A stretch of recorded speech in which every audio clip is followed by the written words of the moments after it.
ఆదికాండము 32 అధ్యాయము. యాకోబు తన త్రోవను వెళ్ళుచుండగా దేవదూతలు అతనిని ఎదుర్కొనిరి.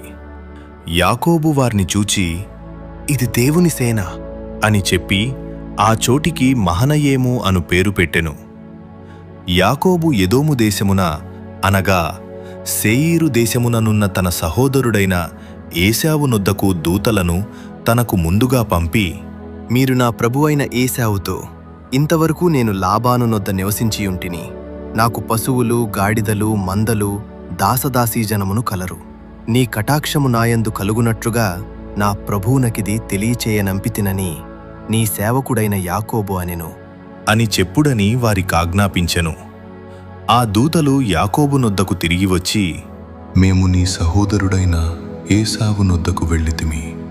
అతడు 400 మందితో నిన్ను ఎదుర్కొనవచ్చుచున్నాడు అని చెప్పగా యాకోబు మిక్కిలి భయపడి తొందరపడి, ఏశావు ఒక గుంపు మీదికి వచ్చి దాని హతము చేసిన ఎడల మిగిలిన గుంపు తప్పించుకొనిపోవుననుకొని తనతోనున్న జనులను, మందలను, పశువులను, ఒంటెలను 2 గుంపులుగా విభాగించెను. అప్పుడు యాకోబు, నా తండ్రి అయిన అబ్రహాము దేవా, నా తండ్రి అయిన ఇస్సాకు దేవా, నీ దేశమునకు నీ బంధువుల యొద్దకు తిరిగి వెళ్ళుము. నీకు మేలు చేసేదనని నాతో చెప్పిన యెహోవా, నీవు నీ సేవకునికి చేసిన సమస్తమైన ఉపకారములకును సమస్త సత్యమునకును అపాత్రుడను. ఎట్లనగా నా చేతి కర్రతో మాత్రమే ఈ యొర్దాను దాటితిని.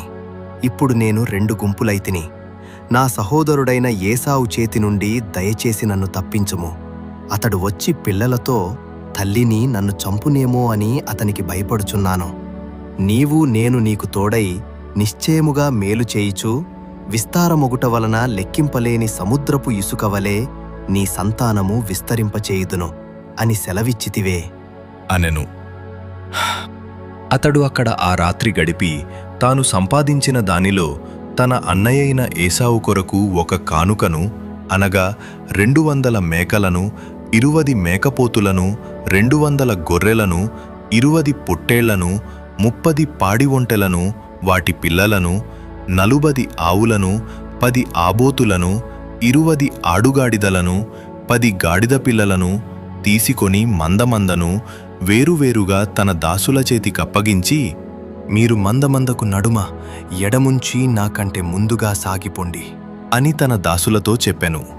మరియు వారిలో మొదటివానితో, నా సహోదరుడైన ఏశావు నిన్ను ఎదుర్కొని, నీవెవరివాడవు, ఎక్కడికి వెళ్ళుచున్నావు, నీ ముందరనున్నవి ఎవరివని నిన్ను అడిగిన ఎడల నీవు, ఇవి నీ సేవకుడైన యాకోబువి, ఇది నా ప్రభువైన ఏశావు కొరకు పంపబడిన కానుక, అదిగో అతడు మా వెనుక వచ్చుచున్నాడు అని చెప్పుమని ఆజ్ఞాపించెను.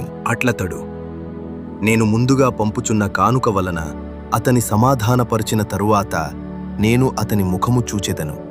అప్పుడతడు ఒకవేళ నన్ను కటాక్షించుననుకొని, మీరు ఏశావును చూచినప్పుడు ఆ చొప్పున అతనితో చెప్పవలెననియు మీరు, ఇదిగో నీ సేవకుడైన యాకోబు మా వెనుక వచ్చుచున్నాడు అని చెప్పవలెననియు 2వ వానికిని 3వ వానికిని మందల వెంబడి వెళ్లిన వారికందరికిని ఆజ్ఞాపించెను.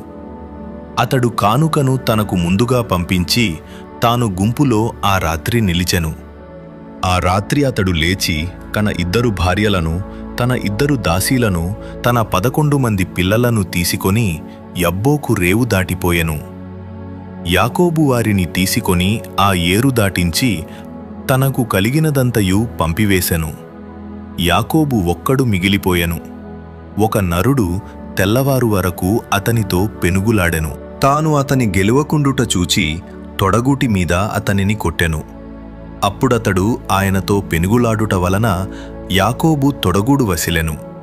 ఆయన, తెల్లవారుచున్నది గనుక నన్ను పోనిమ్ము అనగా అతడు, నీవు నన్ను ఆశీర్వదించితేనే గాని నిన్ను పోనీయను అనెను.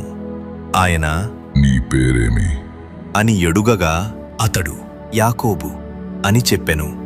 అప్పుడు ఆయన, నీవు దేవునితోనూ మనుష్యులతోనూ పోరాడి గెలిచితివి గనుక ఇక మీదట నీ పేరు ఇశ్రాయేలే గాని యాకోబు అనబడదు అని చెప్పెను. అప్పుడు యాకోబు, నీ పేరు దయచేసి తెలుపుము అని అనెను. అందుకాయన, నీవు ఎందు నిమిత్తము నా పేరు అడిగితివి అని చెప్పి అక్కడ అతని నాశీర్వదించెను.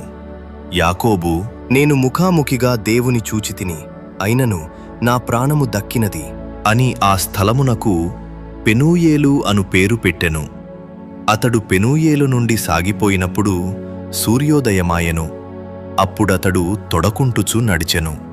అందుచేత ఆయన యాకోబు తొడగూటి మీది తుంటినరము కొట్టినందున నేటి వరకు ఇశ్రాయేలీయులు తొడగూటి మీదనున్న తుంటినరము తినరు.